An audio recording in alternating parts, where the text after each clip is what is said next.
Olá, olá pessoal, a paz do Senhor, tudo bem? Então, nós já vamos para a nossa 10ª aula de grego online nesse formato, né? Pelo visto, se estendeu muito mais do que imaginávamos, mas enfim, né? É o que nós temos, é o formato que nós podemos exercer hoje. E vamos dar continuidade então, né? Sem desanimar. Nossa 10ª aula de grego. E o tema da nossa aula hoje são os numerais. Até então a gente ainda não tinha entrado nesse mérito, né? Falado sobre esse assunto. Até porque também não tem muita informação sobre isso.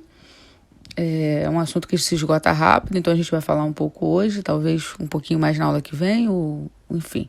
Mas não tem muita coisa, né? Mas, de qualquer forma, a gente entra nesse assunto sim, as gramáticas entram, até porque aparece no texto bíblico, né?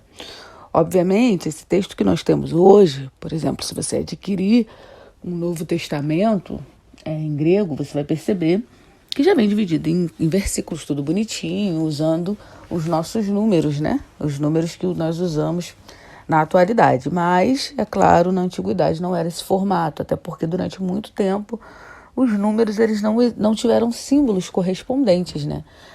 Atribuía-se às letras um valor numérico. Então, fazia as letras do alfabeto, os símbolos das letras do alfabeto serviam tanto para escrever como para fazer contas, né? Tanto que isso aprofunda o significado de alguns vocábulos, né?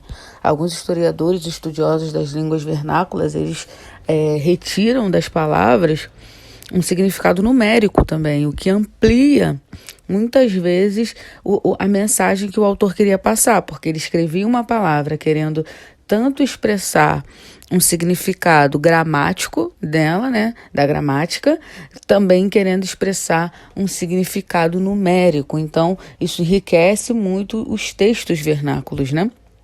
E justamente por essa questão, que na antiguidade os números não tinham símbolos próprios, em grego e em hebraico também, aramaico também. Usava-se as letras para poder fazer as contas. Então, não tem tanto assunto assim, mas a gente já vai dar uma olhada nele hoje, tá certo? A declinação dos numerais, né? Complexo, mas é uma realidade. Numerais também se declinam. Mas não são todos, né? Imagina a infinidade de declinações que existiria se de 1 até sei lá quanto se declinasse, né? Seria muito complexo, mas de 1 a 4, os numerais eles sofrem declinação quando escritos por extenso, obviamente. E de 5 até 200 não sofre. É uma única palavra para simbolizar aquele número.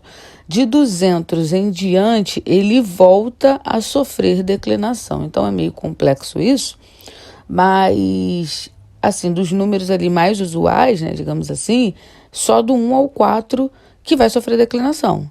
Do 5 em diante é uma palavra só para esses números, né? Então, aqui nós temos o exemplo.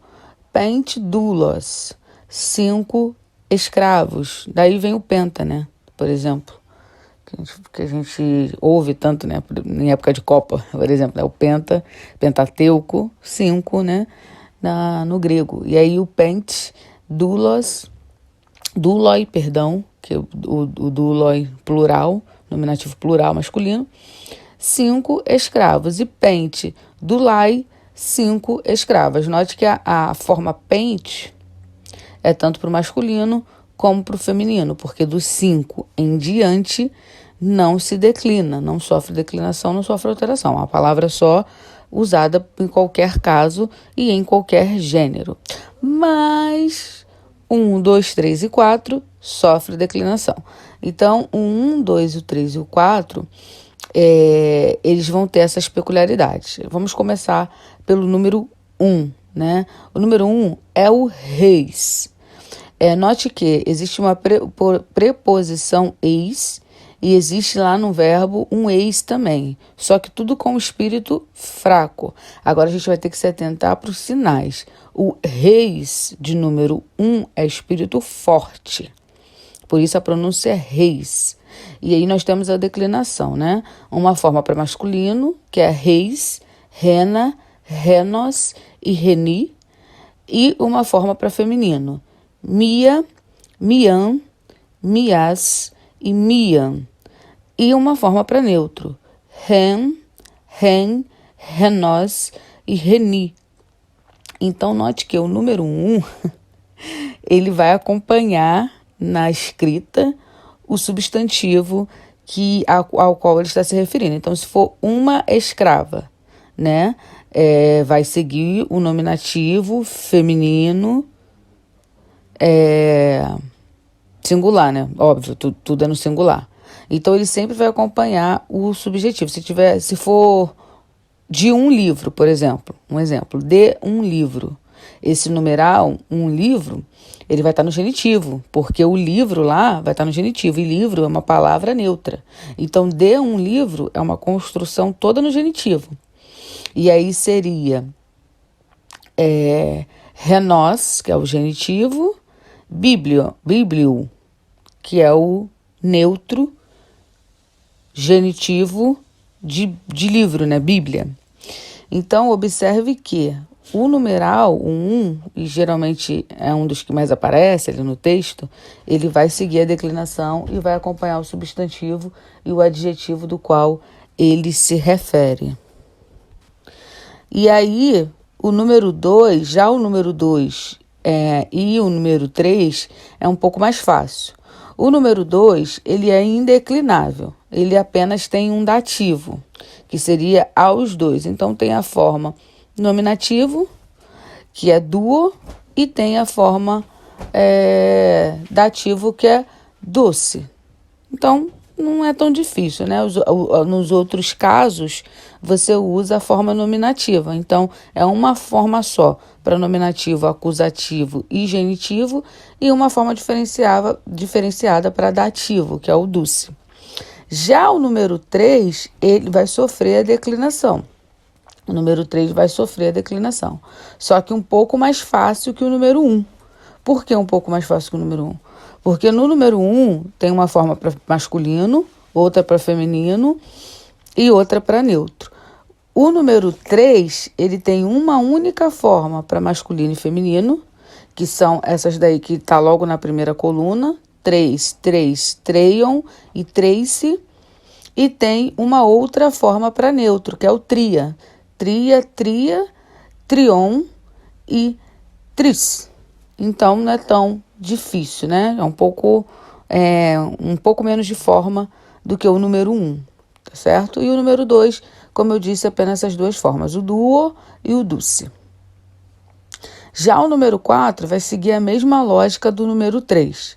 Uma única forma para masculino e feminino e uma outra forma para neutro. Então, também fica um pouco mais fácil, né? A declinação não fica tão complexa. Então, nós temos o tessares, tessaras, tessaram e tessarsoi. Essa é a declinação tanto para feminino como para masculino.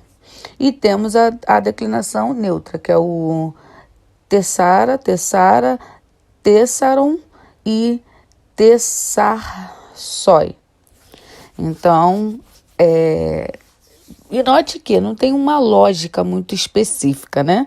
Então, você precisa, de certa forma, gravar as declinações dos números. Eu sei que é muita informação, mas não tem jeito. Nesse primeiro momento, precisa gravar. Mas também tem um porém. Essas formas aqui que eu estou passando para vocês, 1, 2, 3 e 4, elas vão aparecer no dicionário.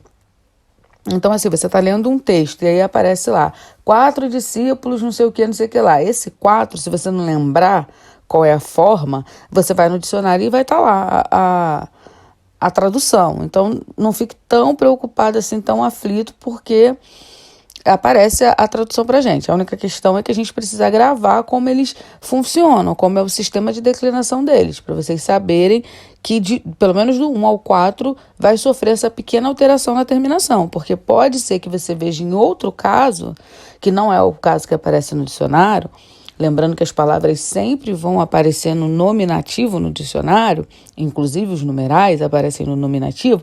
Aí você está lendo num texto e no texto aparece a forma acusativa. Aí você diz, mas gente, que palavra é essa? Aí vai procurar no dicionário, a terminação está de outro jeito. Aí você vai ficar meio confuso. Então você precisa saber que os números também sofrem declinação e que quando você for olhar no dicionário, o dicionário vai estar a forma do nome nativo, mas esses, pelo menos do 1 ao 4, eles vão sofrer alterações na terminação.